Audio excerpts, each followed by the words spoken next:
السلام عليكم ورحمة الله وبركاته. إن الحمد لله نحمده ونستعينه ونستغفره ونعوذ بالله من شرور أنفسنا ومن سيئات أعمالنا. من يهده الله فلا مضل له ومن يضلل فلا هادي له. وأشهد أن لا إله إلا الله وحده لا شريك له وأشهد أن محمدا عبده ورسوله صلى الله تعالى عليه وعلى آله وصحبه وسلم تسليما كثيرا. أما بعد، فقد قال الإمام البخاري رحمه الله تعالى: حدثنا قتيبة عن مالك عن إسحاق بن عبد الله بن أبي طلحة أنه سمع أنس بن مالك رضي الله عنه قال: قال أبو طلحة لأم سليم: لقد سمعت صوت رسول الله صلى الله عليه وسلم ضعيفا أعرف فيه الجوع فهل عندك من شيء؟ فقالت: نعم. الحديث।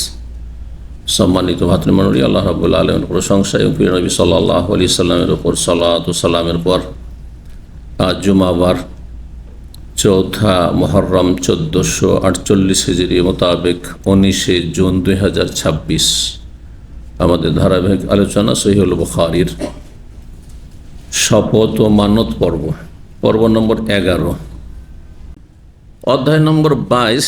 তার বিষয়বস্তু ছিল কোনো মানুষ যদি কসম করে যে সে তরকারি খাবে না, কিন্তু সে খেজুর খেয়েছে, খেজুর দিয়ে রুটি খেয়েছে,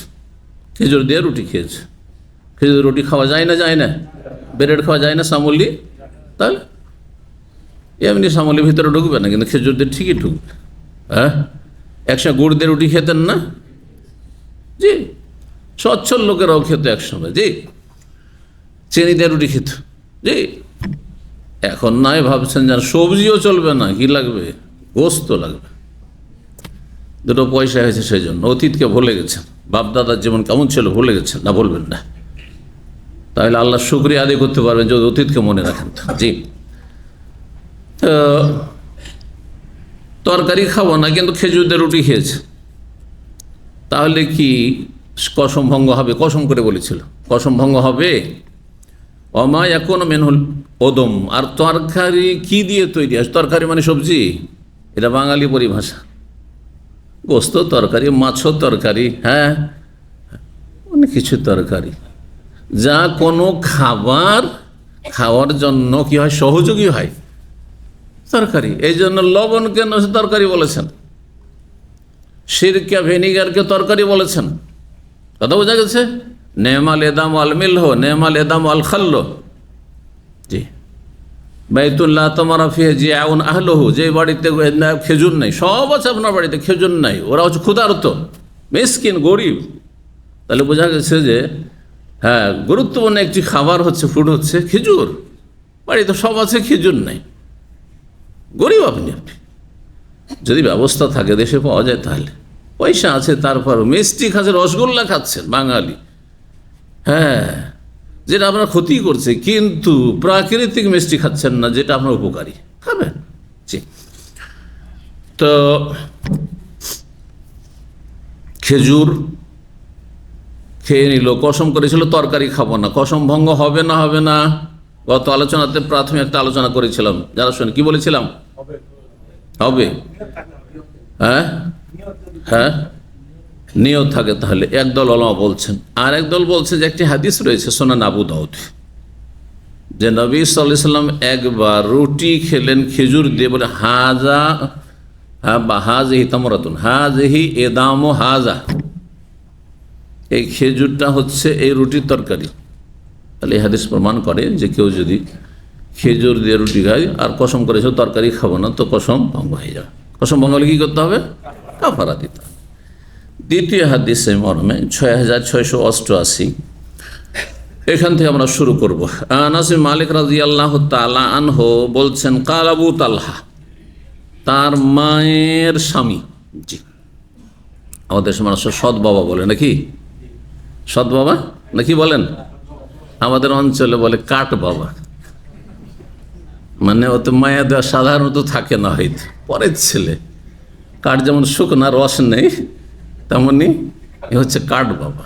জি, এগুলো দেশি ভাষা। জি, মায়ের স্বামী আসলে বাবা একজন, শুধু কেউ বাবা নয়, বাবা মা একজন সত্যিকার অর্থে। জি, শরীয়ত পরিভাষা। তবে বলতে পারেন আবার ওই চরমপন্থী কিছু মুফতি আছে আমাদের দেশে, হ্যাঁ, যে শ্বশুরকে বাপ বললে হারাম হয়ে যাবে, আর ওস্তাদকে বাপ বললে হারাম হয়ে যাবে। তো শেখ বিন বাজকে সৌদি ওলামারা সামাহাতুল ওয়ালেদ বলত। কথা বোঝা গেছে? ভুল আসলে কিছু বাড়াবাড়ি আমাদের, যারা নিজেদেরকে সহিহ আকীদা বলছে, যাদেরকে সহিহ আকীদা আলেম বলছেন, ওদের মধ্যে যাদের ফিকহের বেশি জ্ঞানের উদারতা নেই, অথবা একটু ভালো করে পড়াশোনা করেননি, হ্যাঁ হাদিস আসলো ওদু হুমলে আবাহিম, ব্যাস আয়াত আসলো, ফতোয়া দিয়ে দিল বাপ, ব্যাস বাপ মানে বাপ, শ্বশুরকে বাপ বলা হারাম দিয়ে দিল ফতোয়া, শাশুড়িকে মা বলা হারাম। কথা বোঝা গেছে? না, ভুল ফতোয়া এগুলো। জি, মধ্যম পন্থা অবলম্বন করবেন ফতোয়ার ক্ষেত্রে। জি, তো যাই হোক, শ্রদ্ধার জন্য বাবা বলা অন্যকে জায়েজ, কিন্তু নিজের বাপ ডাকতে পালককে, যে দত্তক নিয়েছে, পালক নিয়েছে, তার সাথে নিজেকে সম্পৃক্ত করে দিবেন, কাগজপত্র তৈরি করে নেবেন, বা পরিচয় দেবেন যে আমি অমুকের ছেলে, অথচ তার ছেলে না, এটা হারাম, এটি কাবিরা গুনাহ। জি, নিজের বাপ ছাড়া অন্যের সাথে কেউ যদি নিজেকে সম্পৃক্ত করে, লানত রয়েছে। জি, তো বলছেন যে আবু তালহা বললেন উম্মে সুলাইমকে একদিন, মানে স্ত্রীকে, আনাসের মাকে, লাকাদ সামিআতু সাওতা রাসূলিল্লাহ যায়ীফান, আজকে আমি রাসূলুল্লাহ সাল্লাল্লাহু আলাইহি ওয়াসাল্লামের কণ্ঠস্বর খুব দুর্বল পেলাম। কথা বলছেন বড় কষ্ট করি, ফিস ফিস করে কথা বলছেন, আল্লাহু আকবার, বড় ক্ষুধার্ত রাসূলুল্লাহ সাল্লাল্লাহু আলাইহি ওয়াসাল্লাম। আরিফু ফিহিল জু, অনুধাবন করলাম, উপলব্ধি করলাম যে তিনি ক্ষুধার্ত। ফাহাল ইনদাকা মিন শাই, কিছু আছে তোমার কাছে, কিছু খাওয়াইতে পারবো রাসূলুল্লাহ সাল্লাল্লাহু আলাইহি ওয়াসাল্লামের কাছে? কে? ফাকালা, তুম্মে নাম, হ্যাঁ আছে। ফাআখরাজাত আকরাসা মিন শাইরিন, উরসের জমা হচ্ছে আকরাস, উরস মানে রুটি হয়, এই জন্য বাহ্যিক অর্থে এটি যে জবের কয়েকটি রুটি বের করলেন। অনেকে কিন্তু আজকাল রুটি পাকিয়ে রেডি করে রেখে দেয়, জানেন না? জানেন না, আজকালকার মহিলারা একটু কি হয়েছে, বিলাসী হয়েছে, প্রতিদিন রুটি পাকাবে না, ও রেডিমেড একদিন 10-20টা পাকিয়ে নিল। খবর রাখেন গেল না? রাখেন না? আমার বাসায় আলহামদুলিল্লাহ এটা হয় না, কিন্তু হয় অনেক বাসাতে, অধিকাংশ জায়গায় দেখি, বিভিন্ন জায়গায় আমি দেখেছি রুটি ও ডিপে রাখা আছে, হ্যাঁ, আর যখন প্রয়োজন হলো একটু, হ্যাঁ, রুটি সেঁকে নিল, হয়ে গেল, ব্যাস। আচ্ছা, এর চাইতে একটু আর 2 কদম আগে বলি, হ্যাঁ, ইউরোপের সফরে দেখি রুটি এরকম পাওয়া যায়, কাঁচা রুটি পাওয়া যায়, কাঁচা রুটি ফ্রোজেন পাওয়া যায়, জানি না এখানে পাওয়া যায় কিনা, আছে? আচ্ছা আচ্ছা, কাঁচা রুটি কিন্তু এই এই এই রুটির মতো না যে খেতে পারবেন, নিয়ে আসার পর কী করতে হবে, সেটা তারপর সেঁকতে হবে, তারপর খেতে হবে। জি, তো ওই যুগে এমনটা ছিল না, কিন্তু এই জন্য অন্য রিওয়ায়াতে রয়েছে যে অল্প কিছু খেজুর ছিল, মানে কি ছিল, জব ছিল, আর সেই যুগের প্রধান খাদ্য জবের রুটি ছিল, মদিনার গম সামদেশ থেকে আসতো। বলছেন যে অল্প কিছুটা, কয়েক মুষ্টি বলা যেতে পারে, কয়েক মুষ্টি জব বের করলেন, যা ছিল বাড়িতে সেটা পুরোটাই। সুম্মা আখাজাত, তারপরে সেটাকে রুটি বানানো, অন্য রেওয়ায়াতে রয়েছে সেই আটাটাকে, হ্যাঁ, সানলেন, আর সানার পরে রুটি তৈরি করলেন। সুম্মা আখাজাত খেমার আল্লাহ, নিজের ওড়না নিলেন, অতিরিক্ত কোনো কাপড় ছিল না, নিজের ওড়না নিলেন। ফালাফাতিল খুবজা বেবাজি, ওড়নার একটা অংশ দিয়ে রুটিগুলিকে পেঁচিয়ে দিলেন।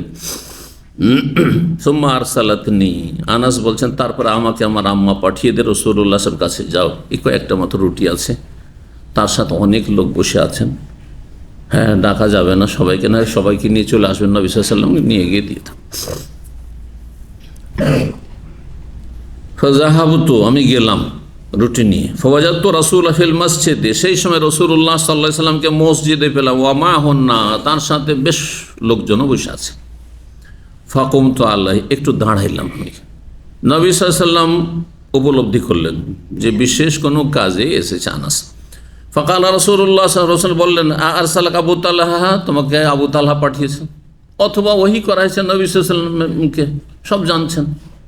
এটা অনেক সময় হইতো যে পুরো ঘটনায় জানছেন যে ক্ষুধার্ত আমি, আর এখন আমার খাবারের ব্যবস্থা উম্মে সুলাইম আবু তালহা করেছে, আর আনাস এই রুটি নিয়ে এসছে, এটা হইতে পারে।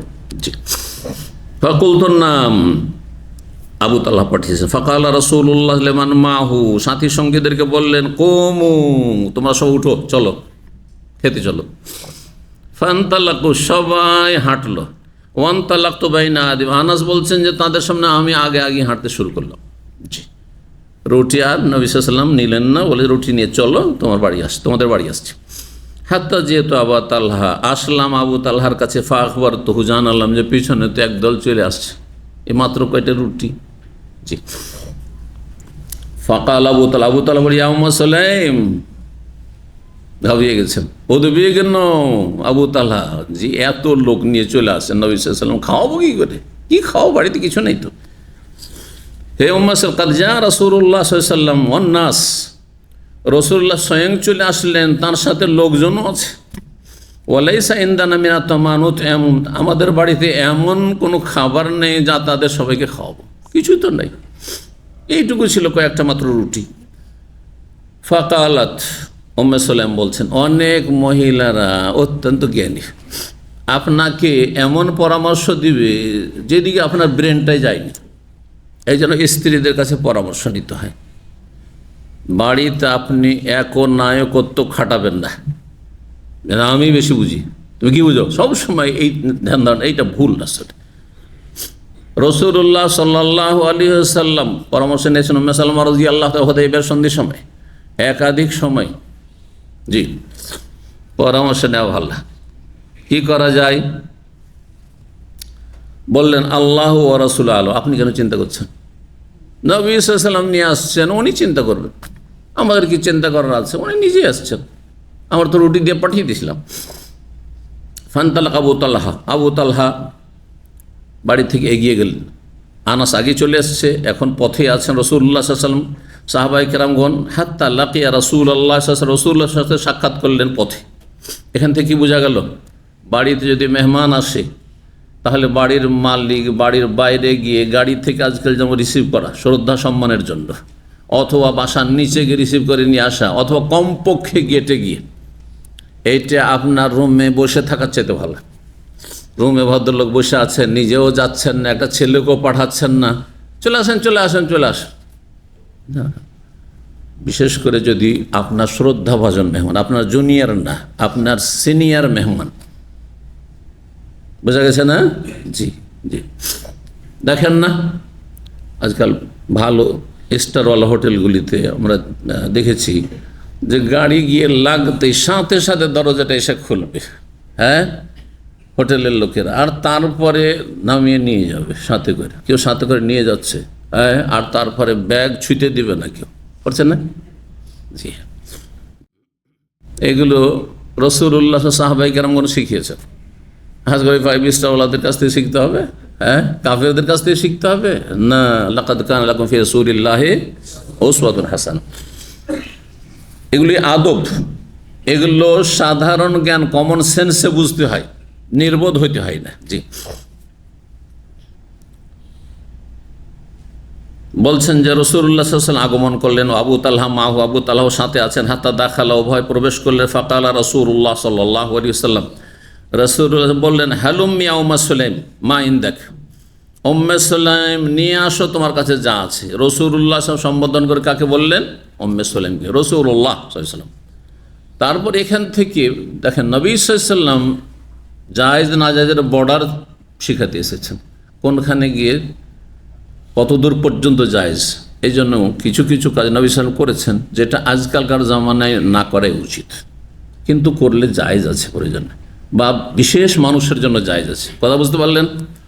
এখন কারো বাড়িতে মেহমান হয়ে গেছেন, আপনার ধরেন ভাইরা ভাই, অথবা আপনার শ্যালক, হ্যাঁ, এইরকম যে কোনো আত্মীয়, আপনার ঘনিষ্ঠ মানুষ, আর বা আপনাদের বাসায় গিয়েছেন আপনার ওস্তাদ, আর তারপরে খাবার দাবার কি আছে, আপনার স্ত্রীর নাম ধরে বলছে যে নিয়ে আসো মানে দাও, আমরা এসছি, প্রয়োজনে জায়েজ আছে। কিন্তু আজকাল হচ্ছে হাওয়ার যুগ, কুপ্রবৃত্তির অনশনের যুগ। ঈমান অধিকাংশ মানুষের নেই, অথবা অত্যন্ত দুর্বল, কচুর পাতার পানির মতো।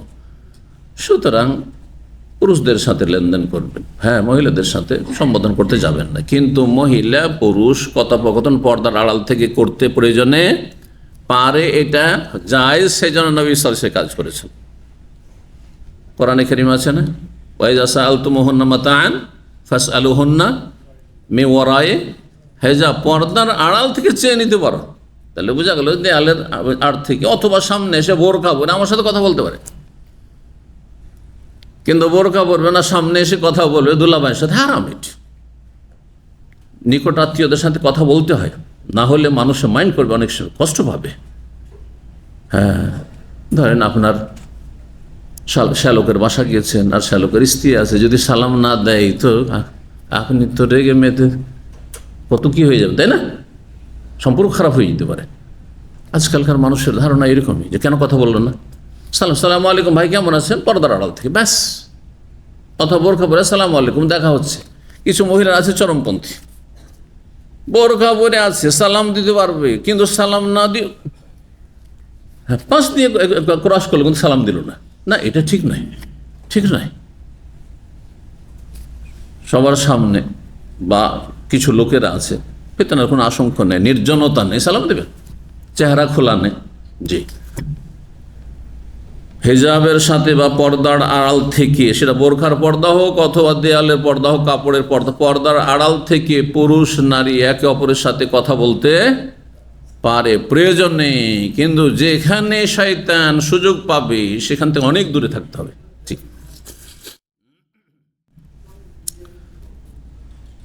বলছেন, নিয়াসম যা আছে ফাতাত বেজালিকাল খুবজ, ওই রুটিটাই, যে রুটিটা দিয়ে পড়েছে ওই রুটিটাই, আর তো কিছু নেই, নিয়ে আসা হলো। বলছেন ফামা রসুল্লাহ বেজালিক, রসুল্লাহ সাল্লাম সেই রুটিগুলো বেজালিকাল খুবজ, ওই রুটি সম্পর্কে নির্দেশ দিলেন কি, যে এই রুটিগুলোকে ভেঙে টুকরো টুকরো করা। কারণ গোটা রুটি থাকলে ধরেন দুটো বা তিনটে রুটি উদাহরণস্বরূপ, কিন্তু ওইটি ভেঙে দিলে একবার থালা ভর্তি অনেকটা রুটি হবে না, হবে না? জি, আমরা একসময় অভাবের যুগে ডালে ভিজে রুটি খেয়েছি, মানে ছাত্র জীবনে ডালে ভিজে রুটি খেয়েছি, কথা বুঝতে পেরেছেন? বা দুধে ভিজে রুটি খেয়েছি, দুধে ভিজে রুটি খেয়েছি। কি করেছি, গোটা রুটি না রুটিকে টুকরো করে ভেঙে দিয়ে? হ্যাঁ, তো এটি সুন্নাত সাহাবায়ে কেরামদের, যে এতে মনে হয় যে বরকত অনেক অনেক হয়ে গেছে। কিন্তু যখন রুটি দেখবেন, যদি আধখান রুটি গোটা দেওয়া হয়, ও আধখান মাত্র রুটি খেয়েছে, তাই না? যদি গোটা একটা আম দেওয়া হয় তো বলবে যে একটা আম মাত্র দিয়েছে, কিন্তু ওই আমটাকে কেটে টুকরো টুকরো করে যদি আপনাকে দেওয়া হয়, অনেকটা, এই এতটা আম খেয়েছি, তখন আর বলবে যে একটা আম খেয়েছি, এই বরকত। জি, মনের দিক থেকেও বরকত, আর এমনি তো বরকত আছে। এই জন্য টুকরো করা হলো। ও আসারা তোম্মস ওক্কাতাল্লাহা, উম্মে সুলাইম রাদিয়াল্লাহু তাআলা আনহা, তার বাড়ির একটি চামড়ার পাত্র কে কি করলেন, চামড়ার পাত্র থেকে কোন রকম করে নিংড়ানো, বুঝেন? হ্যাঁ, নিংড়ানো সুন্দর ভাষা তো, তাই না? নিংড়ে, কিছু ছিল না, একটু সামান্য ছিল, মা মুছে একবারে বের করলেন, যাতে কি ছিল, সাধারণত ওই চামড়ার পাত্রে রাখা হইতো ঘি ছিল। ফাদামাথু, সেই ঘিটিকে তরকারি বানালেন। রুটির তরকারি হচ্ছে কি, তো এখানে বুখারী দেখেন ফিকহ, রুটির তরকারি যদি ঘি হইতো, ঘি যদি তরকারি হইতে পারে তো খেজুরও তরকারি হইতে পারে। এর নাম কিয়াস, এর নাম কি? কিয়াস। সুম্মা ক্বালা ফিহা রাসূলুল্লাহ মা শা আল্লাহ ইয়াকুল, তারপর রাসূলুল্লাহ সাল্লাল্লাহু আলাইহি সাল্লাম আল্লাহ যা চাইলেন সেই দোয়াগুলি এই খাবার সামনে রেখে পড়লেন। সুম্মা ক্বালা, বা বরকতের দোয়া করলেন। কোন কোন রিওয়ায়েতে রয়েছে আল্লাহুম্মা বারিক, জি, ইত্যাদি এই ধরনের ভাষা। বারাকাল্লাহু ফীহিম, বারাকাল্লাহু ফী হাযাত তাম, যা বলেন নিজের ভাষায় বলেন, কোনো অসুবিধা নেই। জি, কিন্তু এর নামার বেদাতিদের কাছে বলবেন, হ্যাঁ ফাতিহা খানি না কি বলে এগুলোকে, হ্যাঁ বেদাতিরা, হ্যাঁ খাবারের সামনে পীর সাহেব আসলে কিছু পড়ে ফুটু দেয়, না ওগুলো নেই। নবী সাল্লাল্লাহু আলাইহি ওয়াসাল্লাম ফু দিয়েছেন, এমনি পড়েছেন, দোয়া করলেন। সোম্মা কালা বললেন, ইজেনলি আশারা, 10 জনকে আসতে বলো, কারোর বাড়িতে বসার জায়গা নেই, ছোট্ট ঘর, 10 জনকে আসতে বলো। ফাজান আল্লাহ মোহাম্মদ ফাকালু, তার 10 জন খেয়ে দিয়ে হাত্তা সাবু, তৃপ্তি সহকারে খেয়ে দিয়ে বেরিয়ে, সোম্মা খারাজও বেরিয়ে চলে গেল। সোম্মা, তাহলে খাওয়া দাওয়া হলে চলে যান, বের করিয়ে না, জায়গা বেশি নয়, খাওয়া দাওয়া হয়েছে, চলে যান। সোম্মা কাল বললেন ইদিনলি আশরা, 10 জনকে অনুমতি দাও। ফাজেন আলম, তাদের অনুমতি দেওয়া হলো। ফাকাল আল কওম কুল্লুহুম ওয়াশাবিউ, সবাই তৃপ্তি সহকারে খাবার খেলো। ওয়াল কওম, আর এদের সংখ্যা, এই লোকজনের সংখ্যা কত ছিল? 70 আও 80 রাজুলান, 70 কিংবা 80 ছিল। সুবহানাল্লাহ, 7 বার বা 8 বারে বসেছে। রুটি মাত্র কয়েকটি রুটি, কয়েকটি বলতে 3 থেকে 5-7 হবে, আর কি হবে, এর বেশি তো না, মাত্র। নবী সাল্লাল্লাহু আলাইহি ওয়াসাল্লামের একে বলা হয় মুজিজা। এই ধরনের অসাধারণ অলৌকিক ঘটনাকে আম্বিয়ার সাথে যদি সম্পৃক্ত হয় তাহলে কি বলা হয়? মুজিজা। 23 নম্বর অধ্যায়, বাবুন নিয়াতে ফিল আইমান। এই অধ্যায় হচ্ছে শপথের ক্ষেত্রে নিয়তের গুরুত্ব। শপথের ক্ষেত্রে নিয়তের গুরুত্ব। আপনি যদি নিয়ত করেন যে আমি তরকারি, মানে বুঝাইতে চাচ্ছি আমি বাংলা ভাষায় যেটা তরকারি বলি, শাকসবজি, তাহলে সেটা আপনার নিয়ত। খেজুর খাচ্ছেন, আর একজন বলছে, আমি বলছি যে খেজুর খেলে কিন্তু তরকারি হয়ে গেল। এই যে লবণ খেলেন তরকারি, লবণ তো তরকারি না বাংলা ভাষায়, তাই না? তাহলে আপনার ইন্নামাল আমালু বিন্নিয়াত। কেউ কেউ আগের যুগে যেহেতু হরকত থাকতো না, বাবুন নিয়াত ফিল আইমান পড়েননি, ফিল ইমান, এটাকে ইমানও পড়া যায়। এখানে না হয় হামজা দেওয়া হয়েছে পরবর্তীকালে সুবিধার্থে, ওপরে দেওয়া হয়েছে। হামজা নিচে দিলে ইমান, আর ওপরে দিলে, কিন্তু আগের যুগে এটা হইতো না, যে এর জবর কিচ্ছু থাকতো না, হামজাও থাকতো না ওপরে নিচে। তাহলে তার কীভাবে পড়তে? মাতৃভাষা বাংলাতে যদি ভুল লেখা থাকে, কোনো জায়গায় আকাল লাগবে, একাল লাগবে, নেই, তারপরে ঠিক পড়বো না, ওই রকম। মাতৃভাষা যদি নাও হয়, যেমন আমাদের মাতৃভাষা নয়, কিন্তু আরবি গ্রামার যেহেতু জানা আছে, অর্থ জানা আছে, কোথাও যদি ভুল লেখা থাকে তো আমি ঠিক করে নিয়ে অর্থ করবো যে না, এটা ভুল লেখা আছে, প্রিন্টে বা লেখাতে ভুল হয়েছে, হ্যাঁ, আর এটা এইভাবে হবে, তাহলে অর্থ হবে, নাহলে এখানে অর্থ ফিট হবে না। জি, 6689 নম্বর হাদিস। হাদিস বর্ণনা করছেন আল কাবিন ওয়াক্কাস আল-লাইসি। তিনি বলছেন সামিআতু উমর খাত্তাব রাদিয়াল্লাহু আনহু, আমি উমর খাত্তাব রাদিয়াল্লাহু তাআলা আনহু থেকে শুনেছি, তিনি বলেন সামিআতু রাসূলুল্লাহ ইয়াকুল, রাসূলুল্লাহ সাল্লাল্লাহু বলতে শুনেছি, ইন্নামাল আমালু বিন্নিয়াত, যাবতীয় আমল নির্ভরশীল নিয়তের উপর। ওয়া ইন্নামা লিমরিইম মা নাওয়া, প্রসিদ্ধ রিওয়ায়াত, ওয়া ইন্নামা লিকুল্লি ইমরিইম মা নাওয়া, আর নিঃসন্দেহে মানুষের জন্য তাই রয়েছে যার নিয়ত করবে, যা নিয়ত করে সেটাই পাবেন। প্রতিটি ক্ষেত্রে আপনার সৌদি আরবে আসার প্রবাসী আপনারা, আপনার প্রত্যেকের বাড়ি ফিট হবে। যখন এসেছে, যদি আপনাদের নিয়ত থাকে যে শুধু পয়সা জমা করা, যেইভাবে হোক না কেন, হালাল হোক আর হারাম হোক আর জায়েজ হোক, রাতারাতি আমাকে বড় লোকে ফিরতে হবে, তাহলে সেটাই পাবেন, আর আখেরাতের কিচ্ছুই পাবেন না। কারণ নিয়তটাই খারাপ ছিল, হালাল হারামের কোনো তমিজ ছিল না, বদতমিজ ছিলেন আপনি। কথা বোঝা গেছে? আর যদি নিয়ত সৎ থাকে যে হালাল রুজির জন্য যাচ্ছে, দেশে হালাল রুজির রাস্তা সংকুচিত, যাচ্ছে আমি প্রবাসী হালাল রুজির জন্য, বউ বাচ্চা ছেড়ে, ফালাহু মানাওয়া, তাহলে হালাল রুজির নিয়ত আছে, ওতেই নেকি পাবেন হালাল তলাশ করার নিয়তের উপর। যেমন নিয়ত তেমন বরকত। কথা বোঝা গেছে? আপনার নিয়তটাকে যদি আরো উদার করেন, প্রশস্ত করেন, যে আমি কাতার গেলাম না, আমি গেলাম না বাহরাইন, আমি গেলাম না মালয়েশিয়া, আমি সৌদি আরব কেন যাচ্ছি? আমি যাচ্ছি সেখানে সবাইকে ইসলামী সেন্টারে দিন শিখে আসি, আমি মদিনার সেই বিশুদ্ধ দিন শিখে আসবো, তাওহীদ সুন্নাহ শিখে আসবো, সেই জন্য যাচ্ছি। আমি ওখানে যাচ্ছি, ওখানে হারমাইন শরীফান আছে, সেখানে হজ উমরা করে আসবো, আর হালাল রুজি নিয়ে আসবো, তাহলে ট্রিপল নেকি পেলেন আপনি। সুবহানাল্লাহ, ভালো করে মনে রাখবেন। এই বিষয়টি আমি মাঝে মাঝে বলি, যাতে করে আপনাদের নিয়তে প্রশস্ততা আসে। প্রথম যদি নিয়তে কিছু গড়বড় থেকে থাকে, কারণ তখন এলেম ছিল না, এখন তো এলেম হয়েছে, দিলাম, বললাম আপনাকে, এখন নিয়তটাকে সহি শুদ্ধ করেন। আমি এখান থেকে 1 নম্বরে, হ্যাঁ, খাঁটি ইসলাম নিয়ে যাব, তাওহীদ সুন্নাহ নিয়ে যাব, শিরক বিদআত মুক্ত হয়ে যাব, জাতিকে দেশকে শিরক বিদআত মুক্ত করব, আর এখান থেকে বেশি বেশি হজ উমরা নিয়ে যাব, আর হারমাইন শরীফানের সালাত ইবাদত বন্দেগীর যে ফজিলত সেগুলো নিয়ে যাব, আর এখান থেকে আমি হালাল রুজি নিয়ে যাব। তাহলে যত বেশি নিয়তে আপনার প্রশস্ততা, তত বেশি সওয়াবে আপনার প্রশস্ততা। রাহমাতুল্লাহি ওয়াসিআ, আল্লাহর রহমতের বরকতের অভাব নেই।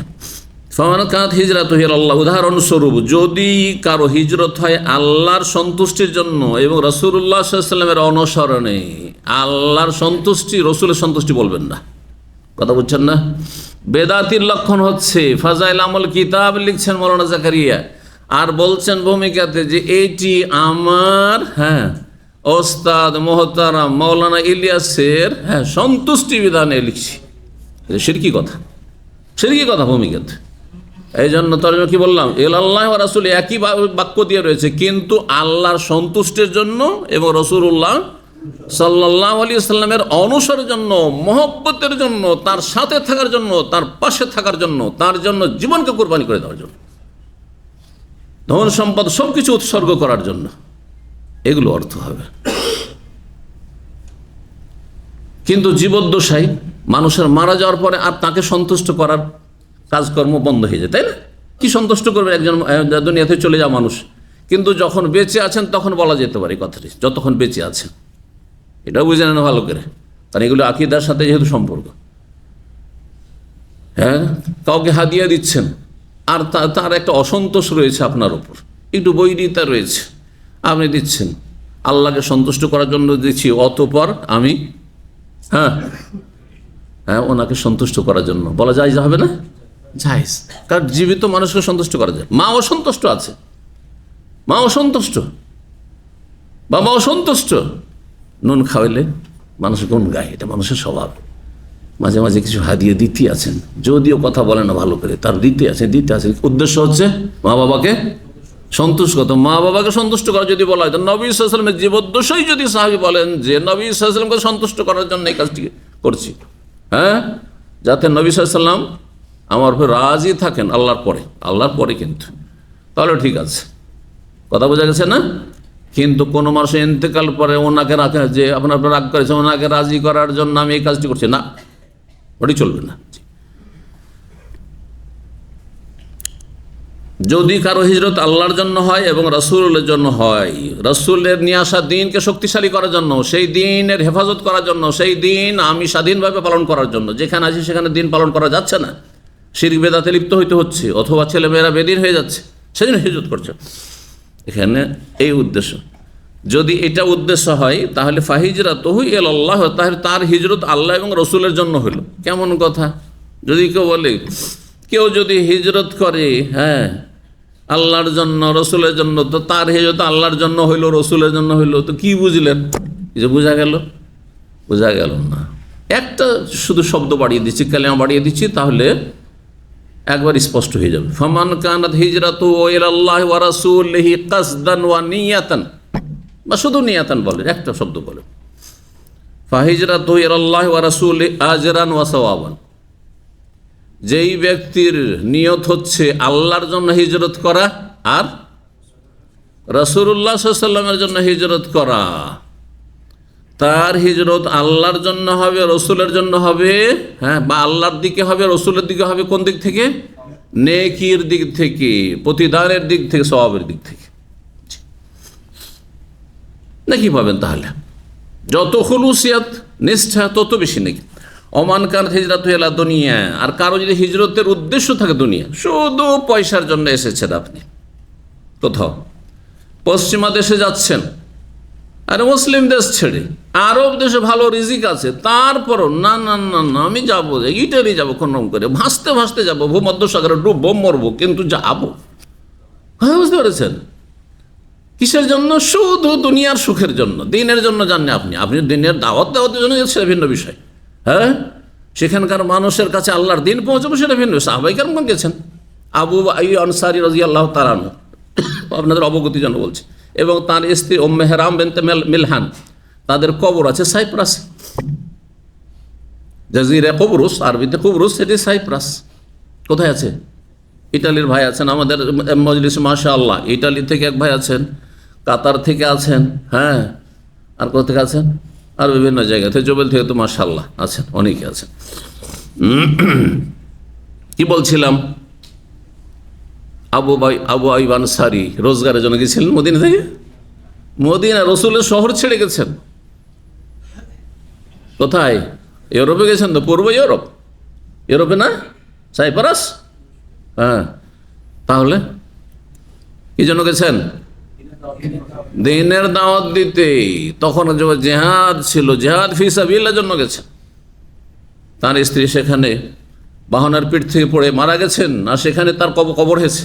জি, এবং তিনিও সেখানে ইন্তেকাল করেছেন। আবু আনসার রাদিয়াল্লাহু আনহু, আবু আনসারী নবী সাল্লাল্লাহু আলাইহি ওয়াসাল্লাম প্রথম মেজবান। হ্যাঁ, প্রথম এসে অবস্থান নিয়েছিলেন কোথায়? নবী সাল্লাল্লাহু আলাইহি ওয়াসাল্লাম মদিনায়, আবু আইয়ুবের বাড়িতে। জি, কিন্তু আল্লাহর দিনের জন্য গেছেন তারা। ওই রকম যদি উদ্দেশ্য থাকতো নাকি পাবেন ইনশাআল্লাহ, কাফের দেশে গেলেও। কিন্তু স্থায়ীভাবে ছেলে মেয়ে, আপনার মতো ছেলে মেয়ে দায়ী নাও হইতে পারে, আপনার মতো ছেলে মেয়েরা নিজের ঈমান রক্ষা নাও করতে পারে, তাদের কথা আপনাকে শতবার চিন্তা করতে হবে, শতবার চিন্তা করতে হবে, বহুবার চিন্তা করতে হবে যে তাদেরকে রক্ষা করতে হবে। কু আনফুসাকুম ওয়া আহলিকুম, তোমার আহালকে বাঁচাইতে পারবে কিনা জাহান্নাম থেকে। তুই একা তো কোন রকম করে গিয়েছিল সৌদি আরব থেকে, একবার দাড়ি টাড়ি নিয়ে আর ধার্মিকতা নিয়ে আর সহি আকিদা নিয়ে শক্ত হয়ে থেকেই গেলে প্রতিকূল পরিবেশে, কিন্তু সেখানে গিয়ে তোমার হাত ছাড়া হয়ে গেল ছেলে মেয়েগুলো, কি করবে তুমি? এই জন্য স্থায়ীভাবে মুসলিম দেশে যদি নাগরিকত্বের ব্যবস্থা থাকে, তার অমুসলিম দেশে স্থায়ী নাগরিকত্ব নেওয়া জায়েজ নয়। যান আর চলে আসেন, যান আর চলে আসেন। আল্লাহর দিনের দাওয়াত, তাও কিসের জন্য যাবেন? বিনোদনের জন্য, আমোদ ফুর্তি করার জন্য। মুসলিম দেশে বিনোদন করেন, যান আভা যান, যান তায়েফ যান। জি, ভালো জায়গায় যান। জি, যেখানে ফিতনা নেই, যেখানে ঈমান হারিয়ে যাওয়ার আশঙ্কা নেই, ভালো ভালো জায়গায়। হ্যাঁ, আপনার নিজের দেশে আছে সেখানে যান। আল্লাহ বুঝার তৌফিক দান করেন। ওমান কানাত হিজরাতুহু ইলা দুনিয়া, কেউ যদি দুনিয়ার জন্য হিজরত করে, ইউসিবুহা, দুনিয়া অর্জনের জন্য, আও ইমরাতিন, অথবা কোনো স্ত্রীর জন্য, কোনো নারীর জন্য বিয়ে করবে, সেই জন্য ইয়াতাজাওয়াজা, বিয়ে করার উদ্দেশ্যে কোনো একজনকে বিয়ে করতে চায়, ও বলছে যে আমি যাব না আপনার কাছে, আপনি যদি আসেন তাহলে যাব। কথা বোঝা গেছে? তাহলে আপনি আল্লাহর জন্য, রাসূলের জন্য হিজরত করেননি। ফাহিজরাতুহু ইলা মা হাজারা ইলাইহি, যেই উদ্দেশ্যে সে হিজরত করেছিল সেই হিজরতটা তার সেইটাই, সেই উদ্দেশ্যে হবে। কিসের দিক থেকে? নেকি নিয়ত ছিল না, সুতরাং নেকি হবে না। গুনাহ নিয়ত ছিল, তাহলে গুনাহই হবে, যদি নিজের ঈমান ইসলাম রক্ষা করতে না পারে। 24 নম্বর অধ্যায় হচ্ছে, বাবুনি অধ্যায় হচ্ছে, এজ আহদা মালাহু আলা ওয়াজহিন নাজরি ওয়াত তাওবাত, কোনো ব্যক্তি যদি নিজের ধন সম্পদ দান করে দেয়, আহদা মানে শাব্দিক অর্থ উপঢৌ, কোন হাদিয়া দেওয়া, তোহফা দেওয়া, কিন্তু এখানে দান করে কিসের জন্য? আলা ওয়াজহিন নাজরি, মান্যতের উদ্দেশ্যে আর তওবার উদ্দেশ্যে। কোন একটা পাপ করেছে, গুনাহ করেছে, আর আল্লাহর কাছে তওবা করছে, আর তওবার সহযোগী নেক আমল, যে কোনো নেক আমল আপনার তওবার ক্ষেত্রে সহযোগী, শুধু তওবা পড়ান আপনার তওবা নয়। এটা হচ্ছে সাহাবায়ে কেরামদের আদর্শ, যে আপনি যত বেশি নেক আমল বৃদ্ধি করবেন, তত তওবা আপনার শক্তিশালী হবে, টিকসই হবে। জি, তো কোনো ব্যক্তি মান্যত করছে যে আল্লাহ, আমার যদি বালা মুসিবত দূর হয়ে যায়, অথবা আমি গুনাহগার, আল্লাহ তুমি আমার তওবাটি কবুল করো, তাহলে আমি এই ধন সম্পদ তোমার রাস্তায় খরচ করে দেবো, এই জমিটা আল্লাহ তোমার রাস্তায় দিয়ে ওয়াকফ করে দেবো, মসজিদে দিয়ে দেবো, মাদ্রাসায় দিয়ে দেবো, এতিমখানায় দিয়ে দেবো, আমি ইসলামী সেন্টারে দিয়ে দেবো, ইত্যাদি। আমি এত টাকা দান করব। তাহলে এই তার দানটি উদ্দেশ্য কি? তওবা এবং মান্যত করা জায়েজ আছে। কাব বিন মালিক রাদিয়াল্লাহু তাআলা তাবুকের যুদ্ধে যেতে পারেননি, 3 জনের একজন তিনি ছিলেন। 50 দিন পর তওবা কবুল হলো। কাবিরা গুনাহ যখন যুদ্ধ ফরজ থাকবে, আল্লাহর কালিমা উঁচা করার জন্য, যখন ফরজ থাকবে, ফরজ আইন থাকবে, তখন ফরজে কিফায়া থাকে, কিছু লোকেরই হয়।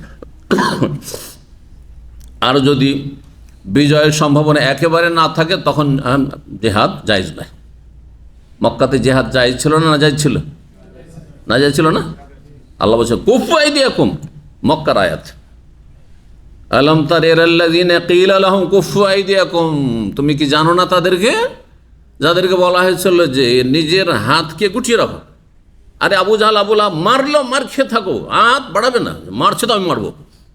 মারামারি যেটাকে বলে, না করিও না, মারামারি করিও না কাফেরদের সাথে। আল্লাহ বলছেন ওয়াকিমুস সালাহ, নামাজ পড়ো, আল্লাহর কাছে সাহায্য চাও।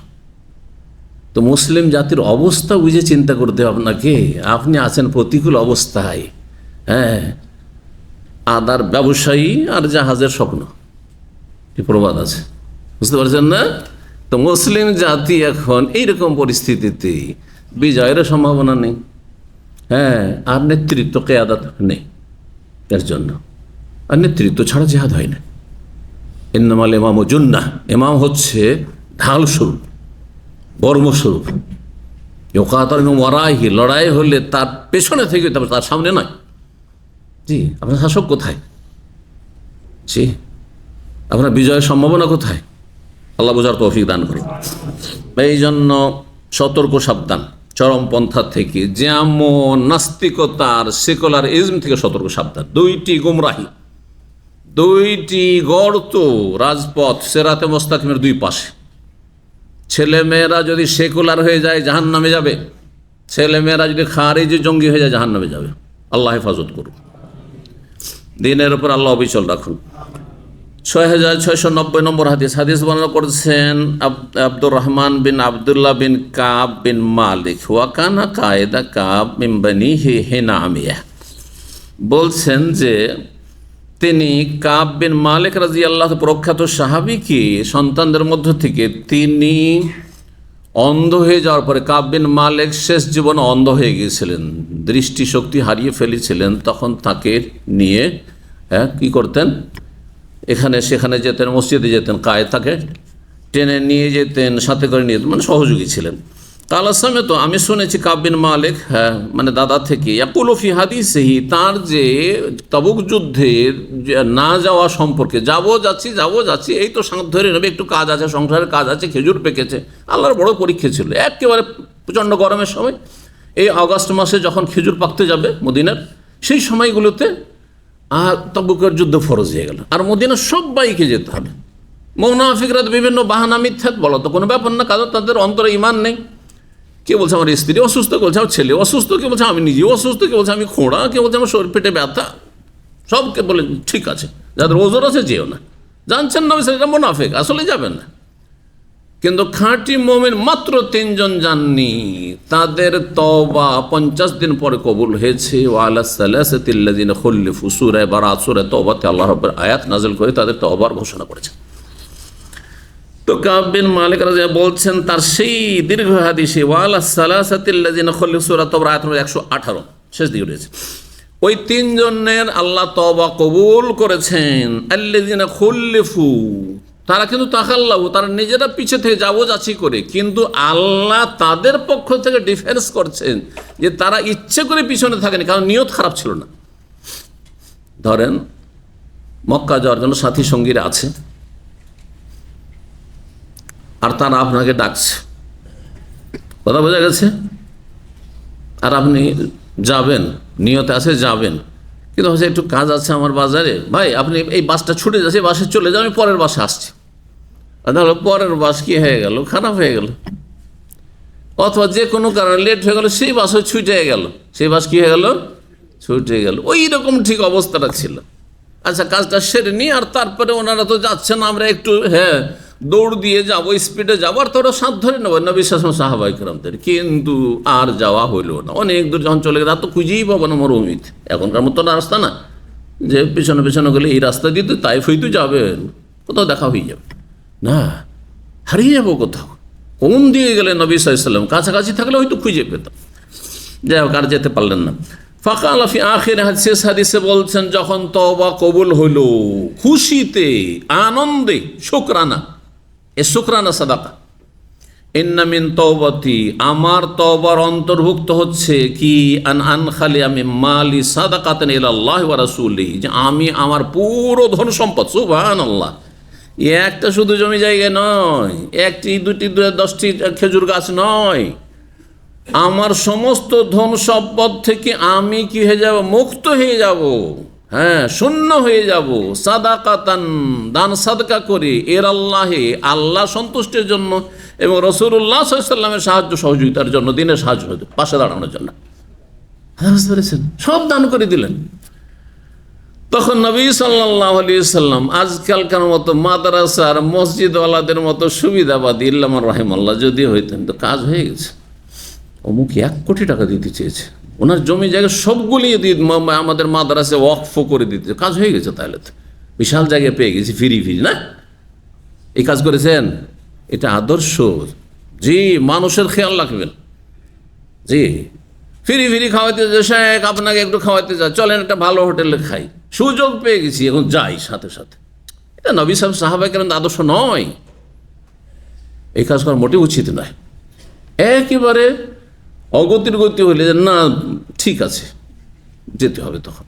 কিন্তু এমনি তো যথাসাধ্য আপনার পয়সার যেমন দরদ ব্যথা মায়া আপনার ওপর, তার চাইতে বেশি আপনার মুসলিম ভাইদের পয়সা সেভ হোক বাঁচুক, এটি চেষ্টা করবেন। এটা ভালো চরিত্র, এতে সম্মান বাড়ে, এটি সালাফদের আদর্শ। ভালো করে বুঝার আল্লাহ তৌফিক দান করেন। কিছু কিছু আলেম সমাজ আছে এত বেহাই, আল্লাহ হেদায়েত করুক তাদেরকে, ও সুযোগে থাকে, চলেন কোথাও একটু চা খাওয়া যায়। ও জানছে যেহেতু ছাত্র আমাকে তো বিল দিতে দেবে না, যদিও আমি বলি চলেন, তাই না? কেন যাবেন আপনি? খাবেন একাই যান, যাতে বিলটা আপনাকে দিতে হয়। আপনাকে আমি কেন বলবো চলেন, দিতে দেবেন আমাকে? কোনোদিন দিতে দেবেন না। কেন যাবো আপনার সাথে আমি কোনো জায়গায় খেতে? মোটেই না।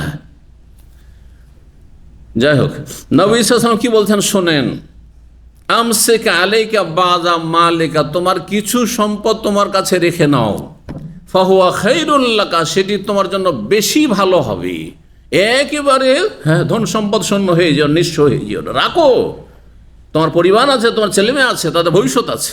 জি, 25 নম্বর অধ্যায়, বাবুনি অধ্যায় হচ্ছে এজা হারামা তাআমান, কোনো খাবারকে যদি কেউ হারাম করে দেয়, যা আমি খাবো না, এটা আমার যখন ক্ষতি হচ্ছে। কিসে ক্ষতি হয়? দু একটি খাবারের উদাহরণ বলেন তাহলে বলি। গর্ভস্থ ক্ষতি পেলেন, ভালোই, বাঙালি সব অসন্তুষ্ট হয়ে যাবে। আরে নাম্বার 1 খাবারটাকে দিল একবারে করে ইয়ে করে, এইটাই বলেন। চিংড়ি তো চলের কোলেস্ট্রল আছে, আর আপনি হানফি হলো তা আপনার কাছে হারাম বা মাকরুহ হয়ে আছে, ওদিক দিয়েও ভালো, তাই না? ঠিক। বেগুন নামটা বেগুন, কিন্তু গুণের কিন্তু, না হলে মেসুরের এত খেত না। বেগুন সম্পর্কে জাল হাদিস আছে, শুনেছেন? কি শুনেছেন? কার কাছ থেকে শুনেছেন? আমার কাছ থেকে। বেগুনের জাল হাদিস আল আলবানী সিলসিলা যায়িফা সিরিজে নিয়ে এসেছেন, জাল হাদিস, একবার মওযু হাদিস। আল বাযেন জানো ইউরেসুল গাবা। আমাদের আবহা ইউনিভার্সিটির ছাত্র আছে, তরজমা করবে। বেগুন কি করে? গাবার দিকে। গাবা কি বুঝবে সব লোক? গাবা, গাবি আর জাকি। জাকি মানে মেধা শক্তি সম্পন্ন, তো গাবি মানে কি? যার ব্রেন বুদ্ধি দুর্বল। তাহলে মানুষের ব্রেন বুদ্ধিকে কি করে দেয়? দুর্বল করে দেয়। জি, গাবি করে দেয়। জি, গাবি বানা সদিন আন্ত গাবি মাফি মুখ, বলছে না? জি, মুখ মাফি আন্ত গাবি। তো বলছে বেগুন খেললেন নাকি কি হয়ে যাবে? ব্রেন বুদ্ধি কমে যাবে। তো আরবদের মধ্যে সবচেয়ে বেশি ব্রেন বুদ্ধি শিক্ষিত তো মিশরীরা, বাস্তবিক। জি, অন্য আরবদের কি আজকে থেকে 30-40 বছর আগে তারাই কোরআনের ওস্তাদ, তারাই হেফজের ওস্তাদ, তারাই গ্রামের ওস্তাদ, নাহু সার্ফের ওস্তাদ, সব কিছুর। আমার নাহু সার্ফের ওস্তাদ মেসরি। আমি মেসরির কাছে 2টো সাবজেক্ট পড়েছি শুধু মদিনা ইউনিভার্সিটিতে। ওরা কোরআন হাদিস অত ভালো না, হাদিস আবার দুর্বল খুব, কিন্তু কারণ ওদের আকিদের দুর্বল, আকিদে তো দুর্বল। আশারি আর মাতুরিদি, সুফি অনেকে। তো আমাদের যে ওস্তাদ পড়ছেন নাহু সার্ফ, গ্রামারে সুবহানাল্লাহ, মানে অসাধারণ ওস্তাদ পড়েছি। 2 জন ওস্তাদ, একজন সুডানি আর একজন এর কাছে গ্রামার পড়েছি 4 বছরের মধ্যে মদিনা ইউনিভার্সিটিতে। আর কোরআনের কেরাত পড়েছি, বড় বিখ্যাত একজন ওস্তাদ। কোরআনে কারীম যে আপনার কিং ফাহাদ কমপ্লেক্সে যেটা ছেপে আছে, তার যে রিভাইজেশনের প্রধান ছিলেন তিনি শেখ আব্দুল সালাম আব্দুল হাকিম খাতের। জি, বেঁচে আছেন না, দুনিয়াতে চলে গেছেন আল্লাহ আলাম, কিন্তু মিশর চলে গেছে, মুরব্বী ছিলেন তখনই। তো তারা খুব বিখ্যাত দুনিয়ার মধ্যে, আন্তর্জাতিক মানে বিখ্যাত। আর তারপর 10 কেরাতের তারা মাহের পারদর্শী। তাদের কাছে আমরা ওই কেরাত আর তাজবিদ আর কোরআন 10 পারা করে কোরআন যে 4 বছর মুখস্থ হইতো, তো সেগুলো শুনিয়েছি। যাই হোক, কি বলতে গিয়ে বললাম, বেগুন কিন্তু বাগুন। অনেক অঞ্চলের লোকেরা বাগুন বলে না, বেগুন না বলে বাগুন বলা ভালো, কারণ বেগুনে গুণ আছে। আর বেগুন মানে গুণ নেই। হ্যাঁ, বেহুদা বলছেন না, হ্যাঁ, বেকুফ বলছেন না, ওকুফ না করে দিলেন, মানে যে বেকুফ, বে মানে না হয়, তাই না? হ্যাঁ জি, বে আদব মানে যার আদব নেই, এটা তো আর বুঝতে পারছেন ভালো করে। তাহলে বেগুন মানে গুণ নাই, নাম দিয়েছেন বেগুন, কিন্তু আসলে তাতে গুণ আছে, অবশ্যই গুণ আছে। সে কিছু, প্রত্যেক খানাতে কিছু নেগেটিভ দিকে আছে, প্রত্যেক জিনিসে, প্রত্যেক মানুষও যাকে খুব ভালো মনে করেছেন, সবই ভালো আছে মনে করছেন, খারাপও থাকতে পারে। জি হ্যাঁ, অবশ্যই। একমাত্র আম্বিয়া রসুলগণ আর নিয়ামতের ক্ষেত্রে একমাত্র জান্নাত। জি। তো কেউ যদি খাবারকে হারাম করে দেয়, কোনো খাবার তাকে ভালো লাগে না, সেই জন্য হারাম করে দিয়েছে। অনেকে কিন্তু রুচি করে বট খেতে চায় না, অথবা চিংড়ি খেতে চায় না। আমি কসম করলো না, কিন্তু বললো আমি আজকে থেকে আমার ওপর চিংড়িকে হারাম করে দিলাম। সবাইকে দেশে কাঁকড়া খাচ্ছে, আর বলছে আমি কাঁকড়াকে হারাম করে দিলাম, খাবো না, আমার হারাম, আপনাদের হারাম না, খান আপনার শরীয়তে জায়েজ, কিন্তু আমি আমার হারাম করে দিলাম। আর তারপরে একদিন সবার পাল্লাতে পড়ে খেয়ে নিয়েছে, তো কাফারা দিতে হবে না, হবে না? হারাম করলেও কসমের কাফারা দিতে হবে। জি। ও কওলুহু তাআলা, মহান আল্লাহর বাণী, সূরা তাহরিম, একটি সূরাই রয়েছে যে সূরার নাম হচ্ছে তাহরিম, মানে হারাম করে নেওয়া। নবী সাল্লাল্লাহু আলাইহি সাল্লাম বিশেষ কোনো কারণে মধু খুবই পছন্দ করতেন, মধু খুবই পছন্দ করতেন। মিষ্টি যে নবী সাল্লাল্লাহু ভালোবাসতেন, মানে প্রাকৃতিক মিষ্টি, হয় মধু আর না হলে খেজুর, কিশমিশ ইত্যাদি। তো আল্লাহ রাব্বুল আলামিনের বাণী, ইয়া আইয়ুহান নবী, হে নবী, আল্লাহ বলেছেন মা তুহাররিমু মা আহাল্লাল্লাহু লাক, আল্লাহ তোমার জন্য যা হালাল করেছেন তা তুমি হারাম কেন নিজের জন্য করে দিলে? তাবতাগি মারদাতা আজওয়াজিক, তোমার স্ত্রীদেরকে সন্তুষ্ট করতে চাও, হ্যাঁ, কারো সন্তুষ্টির জন্য না, কারো কথা শুনে, কোনো কিছুকে কারো মন্তব্য শুনে হারাম করবে না। ওয়া কওলুহু, হ্যাঁ, এ তো সূরা তাহরিমের প্রথম আয়াত।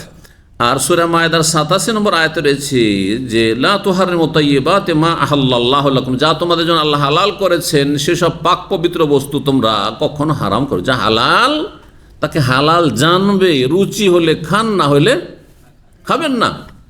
কিন্তু আপনি হারাম ফতোয়া দিতে যাবেন না, অথবা কেউ খেলে কাউকে ঘৃণা করবেন না। আমাদের অনেক ভাইরা কাঁকড়া খায়, কচ্ছপ খায়, হ্যাঁ, কচ্ছপ খাওয়া জায়েজ, কিন্তু কচ্ছপ হারাম নাই, যেই কচ্ছপ পানিতে থাকে, বুঝছেন না? আমাদের এলাকায় প্রথম আহলে হাদিসরাও কচ্ছপকে হারাম বলত, বুঝতে পারছেন? কচ্ছপ হারাম বলত।